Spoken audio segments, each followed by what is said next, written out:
Alright, welcome to the Relationship Show. This one I'm going to be talking about a story example. And I'll put these all in a new playlist. And then also, if you write your problems, your situation into Noah Relationships with an S at gmail.com, subject line story, do like 2 to 3 paragraphs max, and then there's a possibility that I will answer your problem and go through it in a video. So with that, we'll get started. So I've just got my iPad here. Joe and Mary have been married 18 years. They have 2 children who are now 13 and 16 years old. Okay, so they've passed through all the dating stages, long-term relationship. Joe is a hard worker and dedicates himself to his career. He believes that by providing well for his family, he is doing his job as a husband and father. So there's one thing he thinks it should be, that if he provides, then he is doing a good job. He puts in 60 to 80 hours a week and has for the last 20 years.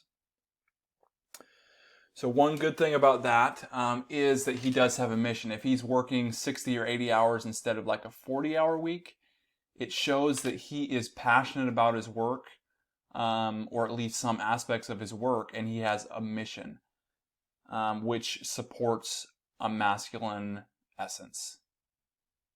He has done quite well in his career and provides a nice lifestyle for his wife and kids.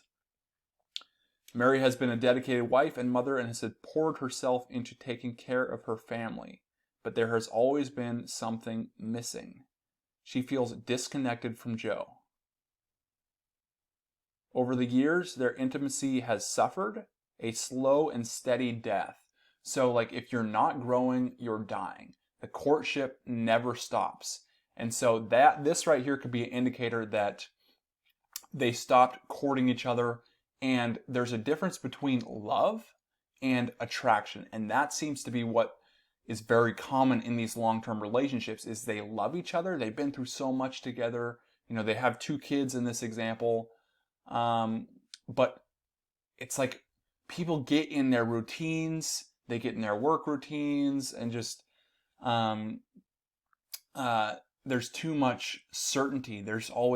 Relationships are like a balance between certainty and uncertainty. You know, it's like, for instance, a woman might like a bad boy or something like that because of the uncertainty, the variety, how exciting it is. But then also they're like, well, I'm done with these bad boys because they suck, or they don't have any certainty. So they go to the nice guy and they date the nice guy.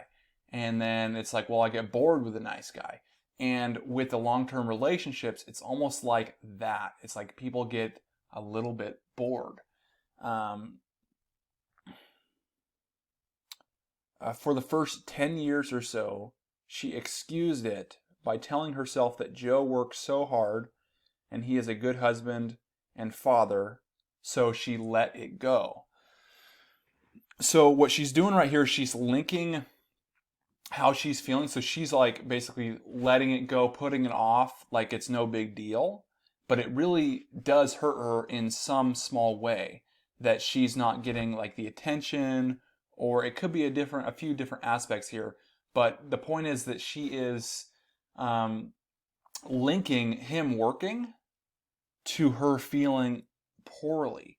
And so what that really indicates to me is that she's probably, well, if she's resenting him working that much, she's probably not supporting him, making him feel like he is succeeding at his job, which makes him feel like crap.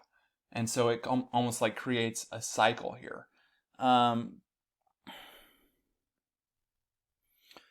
Every once in a while, she would bring up how she was feeling. She would tell Joe of her needs. She would explain that she needs more attention, more affection, wishes they did more things together as a couple and as a family.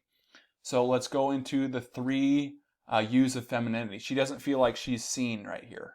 So she doesn't feel like a big part of women's focus is to get the guy's attention. So if she's trying to get your attention, that's why women like dress up really nice, they do their hair, they spend so much time.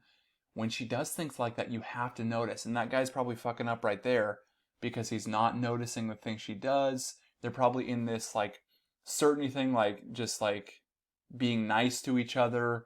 And they talked about no attraction. So, I mean, he's probably not making her feel sexually desired. So he's not saying like, your boobs look fucking awesome in that dress. Or like, you're going to get it tonight. You know, something like that, just like playful, but don't shy away from those sexual comments and those sexual things if you're in a long-term relationship like that, because those are the things that can create the spark. So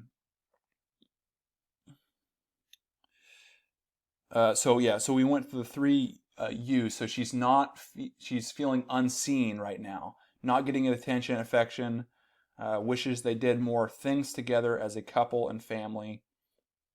Joe would try for a couple weeks and then things would go back to the way they were.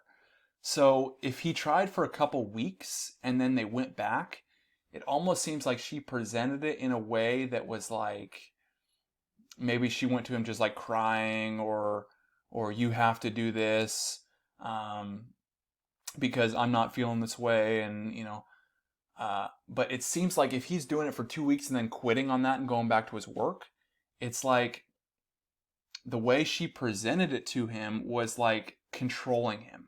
And so if you go to the 3 C's of masculinity, control is one of them.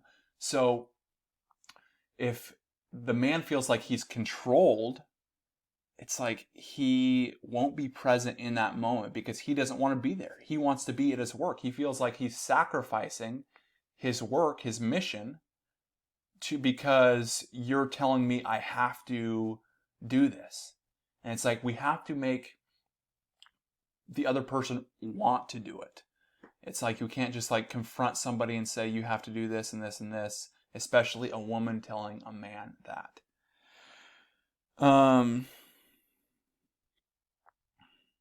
Sometimes he would get angry and accuse her of not appreciating how hard he works for this family.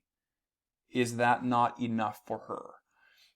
Okay, so now that he quit after 2 weeks, it makes her feel like she's not understood. So her feelings are not understood. He's just going to do this to basically put a patch over it. And then once that patch is there, then he'll go back doing what he's doing.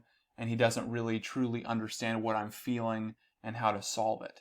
And so he's messed up in her not being seen.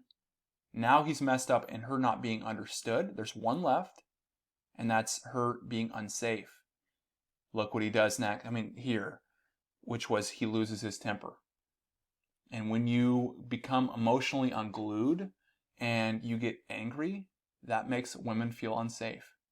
And so now he fucked up all 3 of those. And, you know, what happens next? You know, Mary would feel guilty and go back to quietly accepting that her marriage is unfulfilling. Look at this. Quietly. What does that mean? Closed. So the 3 C's of masculinity: controlled, closed, criticized. You know, so we're in a cycle right here where his needs aren't being met. Those 3 things are being done to him in, you know, and then the 3 things are being done to the woman in the 3 U's. Now at the 18th year after this same frustration recycling itself over and over again, Mary has had enough. So once those 3 things are not being met, it's like, okay, there's enough pain here. I need to go away.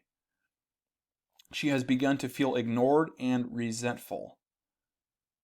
Ignored, not being seen. Her needs never being met. Never being met. When you feel like it's never going to happen, or it's never, you know, it's never being met, her needs are never being met, that is where you suffer. If it's like never, that destroys like hope. And so she's really suffering in this moment right here. Her needs never being met, and Joe really never hearing her, so she doesn't feel understood because he's not listening to her. He's probably solving her problems, not letting her talk through her problems. She tells Joe she wants a divorce. So there you have it. I mean, it's like these things, these fundamentals here.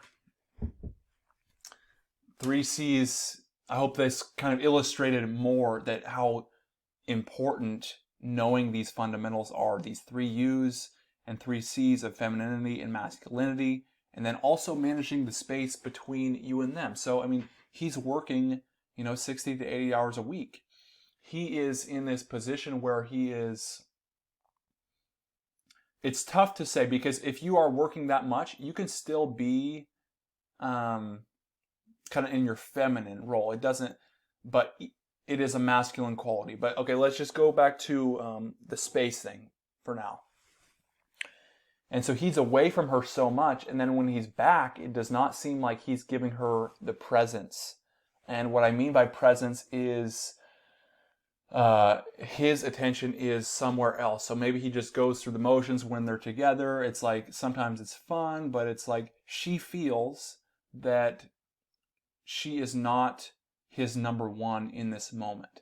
And when you're with her, she is your everything, and then you leave and go on your mission, and that's when you can work the 60, 80 hours a week, and then your woman will support you because she knows that when you get back, you'll fulfill her needs, you'll be present with her, she's your number one, and so it's like a closeness when you're together. It's like you are it, you are the number one, and then you're far away, you're working on your mission. And then the third one, which is the masculinity and femininity. So it helps to have more insight, like who is doing the pursuing, and who is, it seems like he does a good job with his mission, but, maybe he's not passing her tests, and which he isn't, he isn't passing her tests because he's not making her feel seen. She's got to test in order to feel those feelings, and when he fails, the result is her feeling hurt in those ways. And so this one is the first story that I've done so far. If you can email me at noahrelationships@gmail.com, 2 to 3 paragraphs max, and just explain your situation, and maybe I'll feature it on another video.